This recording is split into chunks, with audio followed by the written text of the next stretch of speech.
Hi guys, and welcome on Cheaters and Jerks. This channel is about real-life cheating stories and consequences.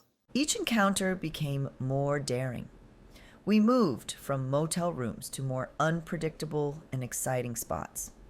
Abandoned warehouses with broken windows letting in slivers of moonlight, empty parking lots where the danger felt tangible, and once, even a darkened park where the branches of ancient trees swayed like silent spectators. But let's start from the beginning, right after your subscription to this channel. I stared out the window, my fingers absently twirling a strand of hair. The same trees, the same houses, the same damn squirrel scampering across our perfectly manicured lawn. Everything was so predictable. I could practically set my watch by Mrs. Henderson's power walk down the street. Liam's voice floated from his home office.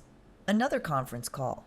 Another day of him being the perfect, dependable husband, while I slowly lost my mind in this suburban prison. I grabbed my phone, desperate for something, anything to break the monotony. The dating app icon winked at me, a dirty little secret hidden among cooking recipes and meditation guides. Just a peek, I told myself. No harm in looking, right? My heart raced as I scrolled through profiles. Gym bros, silver foxes, artsy types with tattoos snaking up their arms. So different from Liam's safe, steady presence. A message popped up. Hey, gorgeous, wanna chat? I should have deleted it.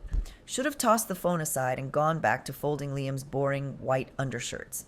Instead, my fingers flew across the screen. Sure, why not? It was like opening floodgates. Messages poured in, each one bolder than the last. Compliments on my looks, questions about what I was wearing, suggestions that made me blush and squirm. God, you're hot. Bet your husband doesn't appreciate what he's got. I hesitated, guilt gnawing at me. But the thrill was intoxicating. You have no idea, I typed back, biting my lip. Hours flew by. I lied to Liam about a headache, skipping dinner to stay glued to my phone. The conversations got dirtier, more explicit. I found myself saying things I'd never dared voice before, even in my wildest fantasies. One guy stood out, Jake, charming, funny, with a wicked streak that set my pulse racing. When he suggested meeting for coffee, I surprised myself by agreeing. Just to talk, I told myself. Nothing more. But as I slipped out of the house the next day, dressed in my sexiest outfit hidden under a modest cardigan, I knew I was lying to myself. The coffee shop was crowded, but I spotted Jake immediately. Tall, muscular, with a dangerous glint in his eye that made my knees weak. Samantha? He asked, his voice a low purr. I nodded, suddenly shy. Hi, Jake. His eyes raked over me, appreciative and hungry. Even hotter in person. Want to get out of here? I should have said no. Should have run home to Liam and our safe, boring life. Instead, I heard myself whisper, God, yes. The drive to the motel was a blur. Jake's hand on my thigh, my heart pounding so loud I was sure he could hear it. The room was cheap, tacky, nothing like the tasteful decor of my home. But as Jake's lips crashed into mine, I didn't care. Clothes hit the floor. His hands were everywhere, rough and demanding in a way Liam's never were. I arched into his touch, gasping as he explored my body. Duck, you're gorgeous, Jake growled. Your husband's an idiot for not worshiping you every day. The mention of Liam should have stopped me cold. Instead, it spurred me on. I attacked Jake with a ferocity I didn't know I possessed, determined to lose myself in the moment. It was frantic, passionate, nothing like the gentle lovemaking I was used to. When it was over, I lay there panting, my body humming with satisfaction. No guilt, no regret. Just a heady rush of endorphins and the delicious knowledge that I'd gotten away with something forbidden. I dressed quickly, avoiding Jake's eyes. This had been fun, but I didn't want complications. As I reapplied my lipstick in the grimy mirror, I barely recognized the wild-eyed woman staring back at me. Same time next week? Jake asked, lounging on the bed. I hesitated, then nodded. Why not? The drive home was surreal. I stopped at a red light, studying my reflection. My hair was mussed, my lips swollen from Jake's kisses. But my eyes, they were alive in a way I hadn't seen in years. I smiled at myself, a secret little smirk.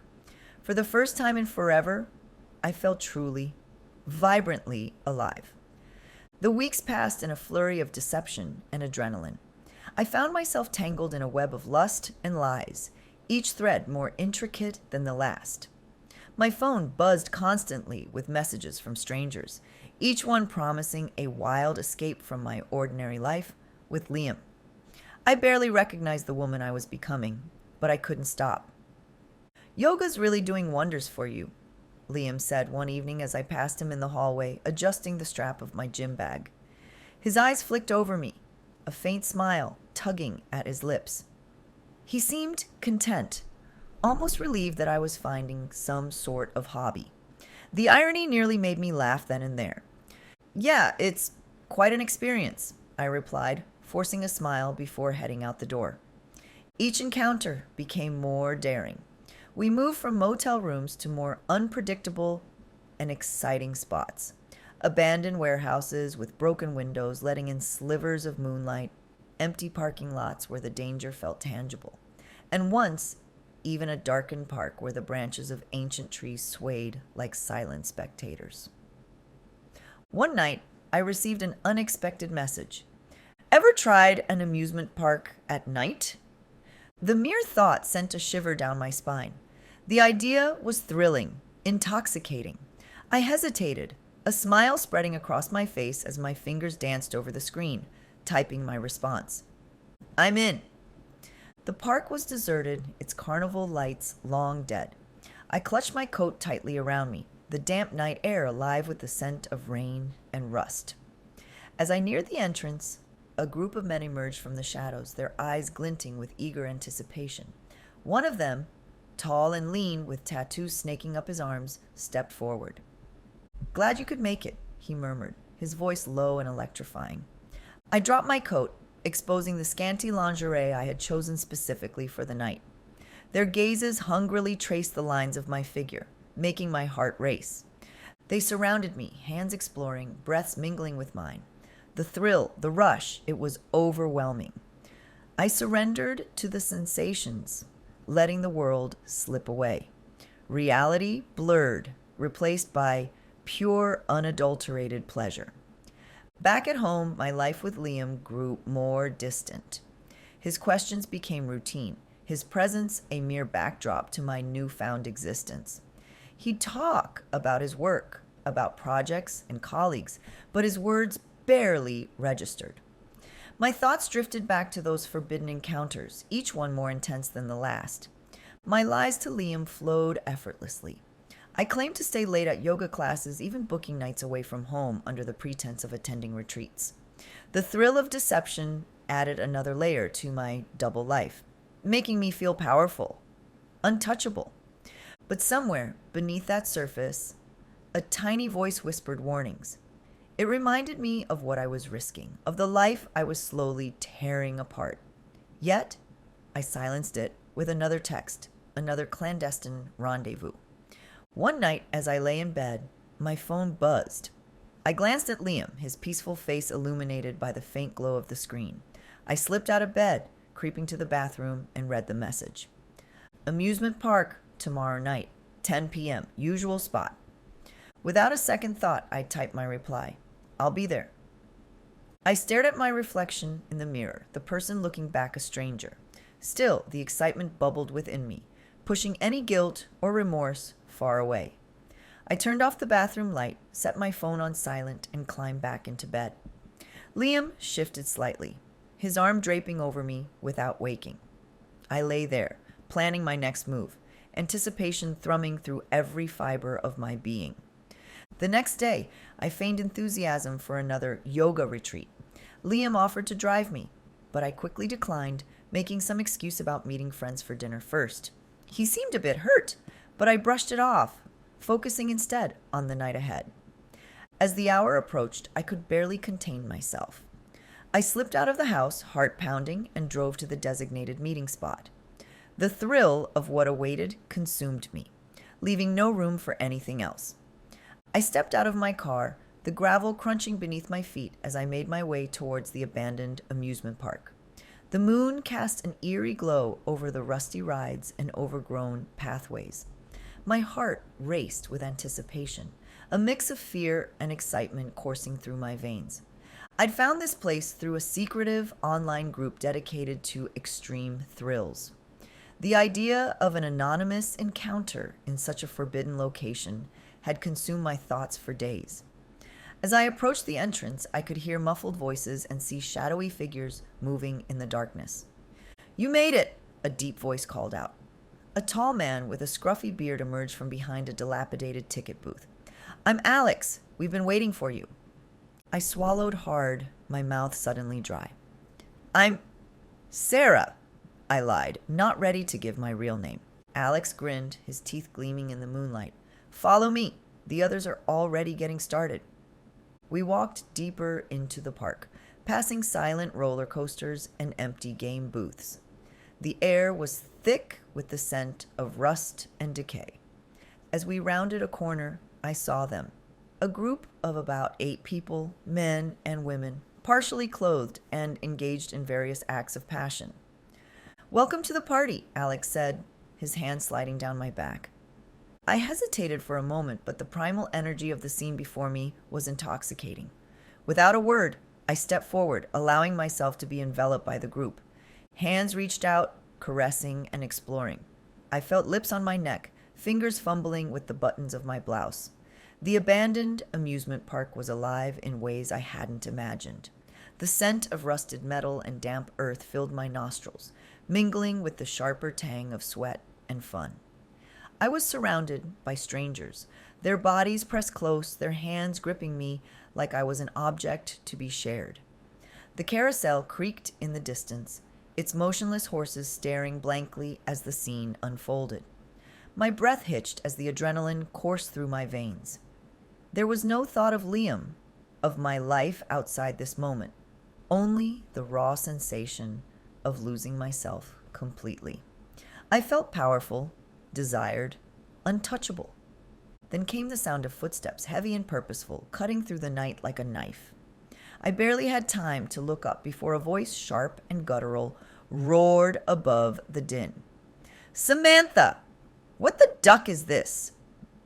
My blood turned to ice. Liam stood there, his eyes wide with fury and disbelief, his body trembling. The strangers froze, scattering like startled animals as his gaze swept over them. I scrambled to cover myself, but it was too late. His eyes locked onto mine, filled with a mix of rage, betrayal, and something far worse. Absolute disgust. Liam's voice echoed through the crumbling amusement park. "You let them do this to you." His words spat venom as his chest heaved with ragged breaths. I tried to speak, to explain, but my words choked in my throat. My heart pounded as I watched him grab a loose metal pipe from the ground, swinging it wildly against a rusted bench. The sound reverberated, metallic and violent. "I trusted you. I gave you everything." Liam's voice cracked, tears glinting in his furious eyes. I felt paralyzed, the weight of my choices crashing down on me all at once. But even through the terror, a sliver of defiance sparked within me. How dare he judge me? How dare he act like he was blameless? "I'm sorry," I finally screamed, though the words felt empty, even to me. Liam didn't respond. He dropped the pipe with a metallic clang and turned, walking away, without another word.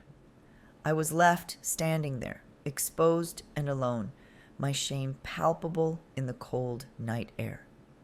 When I returned home that night, Liam was waiting for me. The house was dark except for a single lamp in the living room, casting shadows across his stony face. I sat across from him, my legs shaking beneath the table. The silence was unbearable, broken only by the ticking clock on the wall. "You've humiliated me," he said finally, his voice low and raw. "You've destroyed us." His words cut deeper than I expected. I tried to justify my actions, blaming loneliness, blaming him for being inattentive, for not giving me the attention I deserved. But every excuse fell flat against his cold, unforgiving stare. Liam finally stood, his movements slow and deliberate. "I'll never look at you the same way again," he said. Then he walked out of the room, slamming the bedroom door behind him. I collapsed onto the couch, sobbing into my hands, but the tears brought no relief. I stood in our once shared bedroom, my trembling fingers clutching a framed photo of Liam and me on our honeymoon. The happiness in our faces felt like a cruel joke now. How did we end up here? The weight of my choices crashed down on me, suffocating and relentless. "Liam, please," I whispered, even though I knew he wasn't there, couldn't hear me, probably wouldn't care if he did. I set the photo down and took a deep breath, steeling myself. I had to fix this. I had to make him understand. With shaky hands, I smoothed down my hair and reapplied my lipstick. I was going to win him back, no matter what it took. He walked in, his face immediately hardening when he saw me. "Liam," I started, my voice soft and pleading. "Can we talk, please?" He sighed, dropping his keys on the side table. "What's there to talk about, Samantha?" I stood up, taking a tentative step towards him. "I'm so sorry. I know I messed up, but I love you, and I want to make this work." Liam's laugh was harsh, devoid of any warmth. "Love me? You have a funny way of showing it." Tears welled up in my eyes. "I made a mistake. A terrible, awful mistake. But it didn't mean anything. Those men, they weren't you. They could never be you." "Save it," Liam snapped, his blue eyes cold as ice. "I don't want to hear about your adventures." I felt panic rising in my chest. This wasn't working. I needed to change tactics. "Fine," I said, my voice rising. "You want to know why I did it? Because you were never there. You were always working, always focused on your precious job. What about me, Liam? What about my needs?" Liam's face contorted with anger. "Don't you dare try to pin this on me. I worked hard to give us a good life, to give you everything you wanted." "Everything except attention," I shouted, my frustration boiling over. "You never even noticed me anymore. What was I supposed to do? Just shrivel up and die in this house?" Liam's expression didn't soften. If anything, it grew colder. "You made your choices," he said, his tone icy. "Now you get to live with them." I felt like I'd been slapped. This wasn't my Liam. The man I could wrap around my finger with a smile. The one who'd do anything to make me happy. This man was a stranger, unreachable and unyielding. Days passed in a blur of tears and failed attempts at reconciliation. I tried everything, cooking his favorite meals, wearing the lingerie he loved, even suggesting couples therapy. But Liam remained distant, spending most of his time at work or locked in his home office.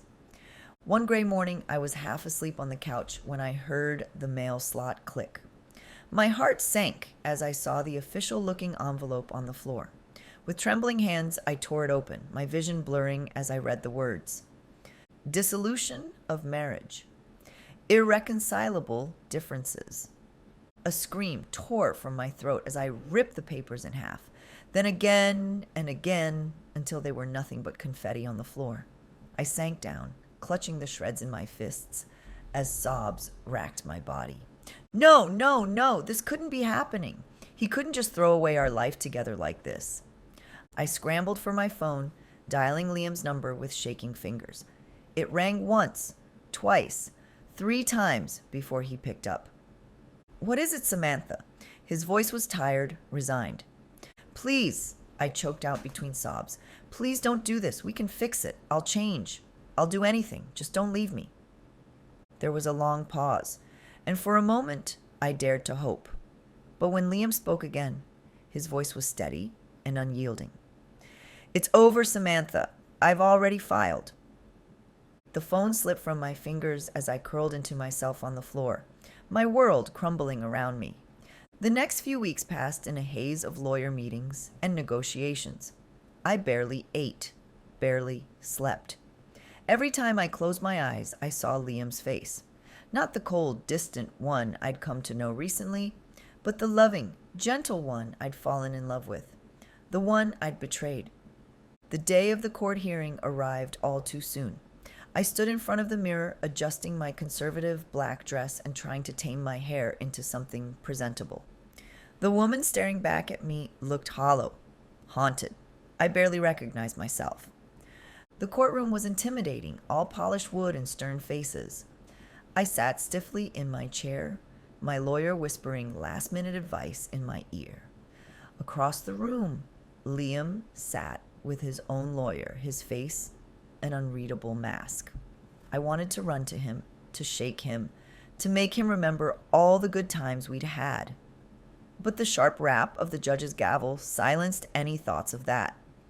As the proceedings began, I felt myself shrinking under the harsh fluorescent lights. Liam's lawyer spoke first, laying out the case for divorce in excruciating detail. Every indiscretion, every lie, every betrayal. It was all there in black and white. "Your Honor," Liam's lawyer said, his voice dripping with disdain, "Mrs. Walker's infidelity was not a one-time lapse in judgment. It was a pattern of reckless, selfish behavior that destroyed the trust in their marriage." I flinched as he recounted the night at the abandoned amusement park, the strangers, the humiliation. My cheeks burned with shame as I felt the judge's disapproving gaze on me.